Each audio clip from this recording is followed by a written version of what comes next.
What if I told you there's a way to make money in the stock market even if the stock market doesn't move, even if it goes sideways, and even if it drops? Welcome to the wild world of options trading. Today I'm gonna break it down so simple. You'll walk away thinking, why didn't anyone teach me this before?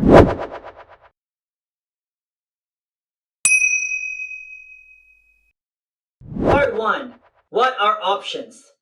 An option is a contract, not a stock, not a share. You're not buying the company, you're buying the right to do something with a stock. There are only two types of options you need to know. A call option gives you the right to buy a stock at a certain price, and a put option gives you the right to sell a stock at a certain price. You're not obligated to do anything. It's like putting down a refundable deposit on a car. You're saying, I might want to buy it later, but let me lock in the price now. Part 2. Real life example. Let's say a stock is trading at $100. You buy a call option with a strike price of $105, expiring in 30 days. You're betting the stock goes above $105, and if it does, you can buy it cheap and sell it high, or just sell the contract for a profit. If the stock stays below $105, the option expires, worthless. You lose the small amount you paid for it, called the premium. But you don't lose thousands like you would with full shares. It's leverage without owning the whole asset. Power move. Part 3. Why use options? Options are like a financial Swiss Army knife. You can use them to hedge, protect your portfolio. You can use them to speculate, bet on movement.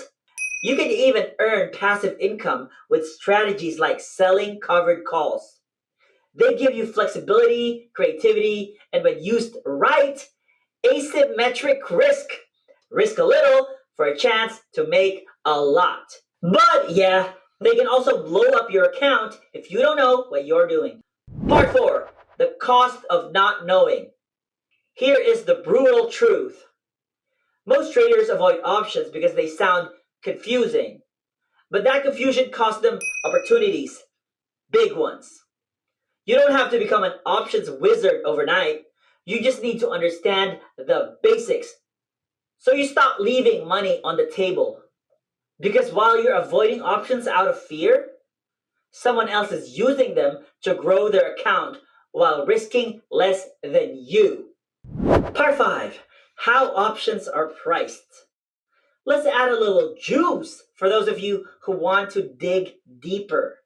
You ever wonder how option prices are actually calculated? No, it's not random, and it's not just based on stock price. There are 5 key things that affect an option's value. Number 1, the stock price. The closer it is to your strike price, the more valuable your option becomes. Number 2, strike price. The price you have the right to buy or sell at. Number 3, the time until expiration. More time equals more value. Less time equals less wiggle room. Wiggle, wiggle, wiggle, wiggle, wiggle. Number 4, volatility. The more the stock moves, the higher the premium. Think of it like insurance. More risk equals more cost. Number 5, interest rates and dividends. These play a smaller role, but they do affect certain option strategies. Put together, these factors create what's known as the premium, what you pay to get in the game. Now, some traders memorize all these, but real pros, they just learn how to read the option chain, which we'll break down in another episode. Just know this, you're not buying magic. You're buying calculated shot at leverage. And knowing how it's priced, that's what separates gamblers from strategists. So now you know the basics. Call equals buy, put equals sell. It's all about having options.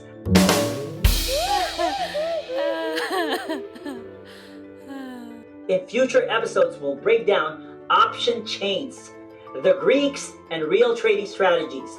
But for now, you just unlocked a whole new world of potential. For more finance, investing, real estate, and macroeconomics, let's all learn wealthy together. I'll see you in the next video.